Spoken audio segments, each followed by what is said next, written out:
no matter how much we may protect the body is doomed to break, to collapse at any moment. Then the one thing, the soul, which needs so much protecting, we're not guarding it at all. The Bible says we must guide our heart because the issues of life flows from it. I'm coming to that realization today. I'm one person who is actually careless with the matters of the heart. So I look at the way I scroll freely in the internet, in the social media, with everything, what I binge, what I eat, man. There is just so much relaxation. I actually feel like I'm in control. I'm like, God, just don't worry. See, the kind of a person I am, I don't tolerate obvious dangers. I'm just gonna see those signs and quickly run away from that thing. But the kind of delicacy, the kind of urgency that is required in as far as the soul is to be guarded is really crazy. An agile kind of urgency. You see, it's that freaking kind of urgency. It's that anxious kind of urgency that we should always stay. I don't want to say worried, but we should always stay cautious. We should always stay and watch, man, of this thing called the soul, because it cuts through time, it cuts through to eternity.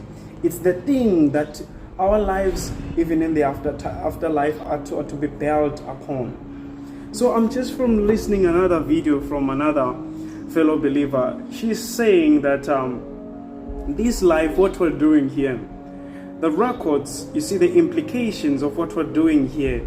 You see, what's clinging on us is not just clinging on our body. Oftentimes, the body is the thing that covers that covers for the consequences. When honestly, what is being tainted is the soul, is the spirit, man. The body might be suffering from that intake of that substance. The body might be the one that maybe endures maybe the sicknesses, that suffers from the sicknesses that are taken from, you see, those habits and behaviors that I may not mention. But what's being configured, what's being diverted, what's being destroyed, what's being demolished here is the soul.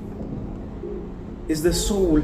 The body is here to deceive us into thinking, yeah, man, I'm the one who's gonna be doing all the giving and taking. So don't you worry about anything else. If you've got your body covered, then you're good. Because we go thinking, if I can train my body very well, if I can make sure that I have enough health to go many distance, then I'm good to do whatever I want. We forget that there is the spirit, there is the soul that are carrying the consequences, man, deep into judgment, deep into eternity.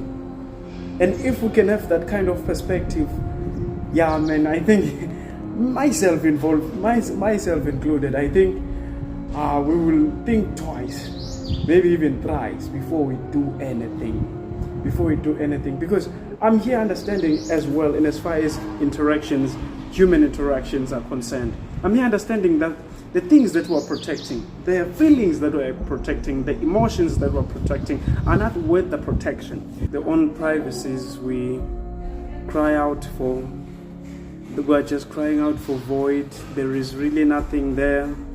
So we're here putting bucklers, we're here paying for expensive security for nothing. There is no gold there.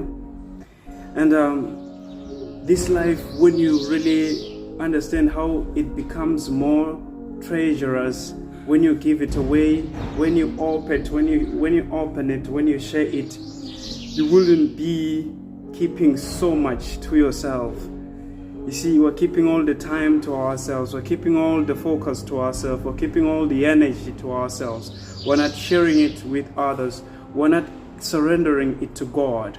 It's nice to feel like you've got so many departments within your own life, these aspects that you just want to keep intact. You see, like you have these rods that you don't want anybody trespassing. You see, like you name it, I've got my space, man. I don't want anybody intruding my space anyhow. You see, man, I've got my freedom, man. I don't want anybody misusing my freedom. You see, I've got my powers, I've got my silence. I just don't want to speak anyhow. But all those things amounts to apparently nothing except pride. They amount to absolutely no substance. They're not like going anywhere with you, not even as far as character building is concerned. So I'm here just thinking about the very things I'm protecting. They are not worth protecting, myself included. And it's a pity that when I say myself, I'm even at this very moment thinking about this person, that when someone shames me, he shames this person.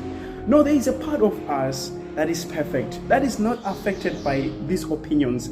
So to even begin defending shows that you don't understand who you are, because you are a spirit, you possess a soul, and you live in a body. So the person you are is not affected by how ugly people say you are. But the moment I hear those critics, I immediately give it the power by allowing it to be entitling me, by allowing it to be defining me, to be referring to me. Yet these things, I'm too guarded for these things to interfere, to find me, to touch me. I'm too far for this thing to reach me. So to even begin defending, to even begin responding the way this thing triggers me to respond, shows that I lack an understanding of who I really am.